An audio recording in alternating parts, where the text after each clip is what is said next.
Hallo, guten Tag alle. Es ist Sonntag. Äh, Ich hoffe, ihr habt einen schönen Tag. We're going to work today on a little bit with negation, and we're going to talk about nicht versus kein. Okay, so we've talked a little bit about nicht before, but we haven't really gotten too much into kein. It can be a little tricky, but once you kind of get the hang of it, it's easy. You'll be fine. Okay, so let's start first.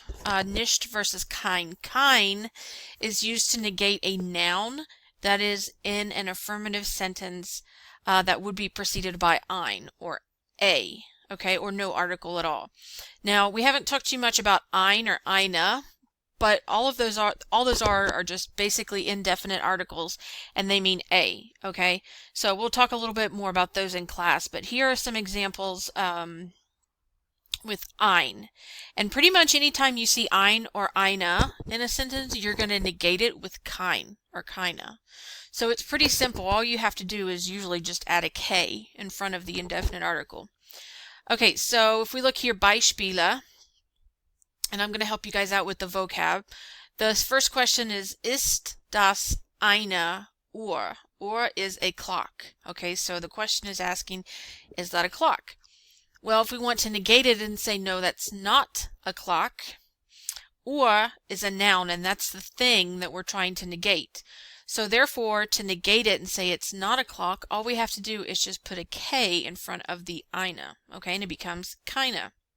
So our answer would be, nein, das ist keine Uhr. No, that's not a clock. Okay, same idea here. Lampe, that's a cognate, that's pretty easy, that's a lamp. Ist, and that should be a T there, that's my bad.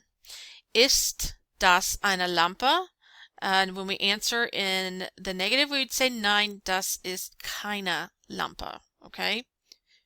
So, pretty simple. Anywhere you would see, anytime you need to negate a noun, you're going to use kein or keine. And don't worry too much right now about the endings, whether it's kein or keine. We'll get into that later. I'm more worried that you can negate the noun, figure out how to negate a noun. Okay? So that's kein. And just remember, kein is used with nouns. That's basically all you need to know about that. Okay, so the next one, nicht. Nicht is going to be used probably a lot more than kein will be. Nicht is used to negate entire thoughts, verbs, adjectives, adverbs, and elements of the sentence other than nouns. So basically, if you're not negating a noun, you're going to use nicht. Nicht is kind of like the miscellaneous catch-all one. So here's some Beispiele. The first question is, spielst du Tennis? And the question is asking, do you play tennis? Well, we want to say, no, I do not play tennis. So the thing that we're trying to negate is the noun, the action of playing, which in this case is spiele. So what I would recommend you guys do is put nicht at the very end of the sentence, and that goes back and just kind of negates the whole sentence. You could say, nein, ich spiele nicht Tennis, and you could put nicht right here. However, I think it sounds better, or it sounds the best actually, at the end of the sentence.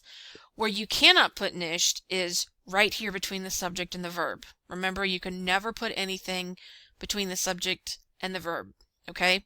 So if you put nicht at the end, it kind of goes and negates the whole sentence. So that sounds most correct to me. Next one, ist alt. Okay, he is old. When we negate it, we just want to use nicht and put it right in front of the adverb, or adjective, sorry, right in front of the adjective. Okay, so old is an adjective, it describes, so we would do it just like we would do it in English. Ist nicht alt. He's not old. Okay, does that make sense? Okay, so here are some more examples. Let me put the screen down so you guys can see a little bit more. Okay, so nicht versus kein. The first one, bist du eine Studentin? Okay, this is a female student, and we know that because of the ending on eine and then also the in. Okay, so it's a female student, so it's asking, are you a student?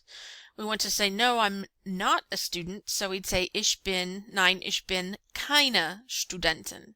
Okay? The next one, ist das Buch gut? Again, gut describes. okay, where it's describing the book.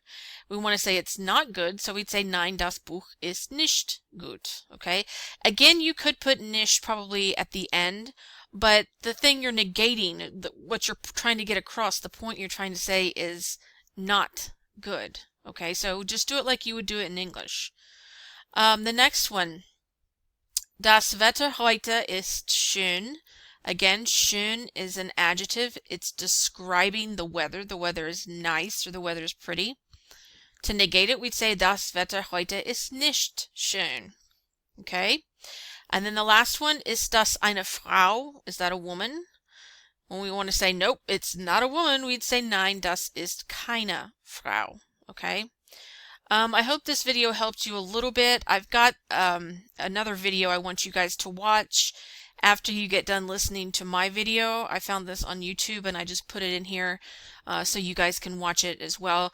This lady is a little bit more detailed than I am, and some of the grammar is a little bit, we haven't learned it just yet, but I think it would be beneficial because it gives some more examples of where you use nicht and kein, okay, and how you use it in sentences. So once you guys are finished with my video, go ahead and watch this one, and then you should do the worksheet that I send as well, nicht or kein. Make sure you get that into me by the due date, and then also you should be receiving today your new recitation. Okay, so alles klar? If you have any questions, email me. Wenn es Fragen gibt, bitte schick mir eine E-Mail. Ich bin immer da. I'm always here. And any questions, let me know. Okay, so if there's nothing else, we will see each other on Tuesday, and schönen Tag noch. Have a good weekend, or have a good Sunday. Tschüss.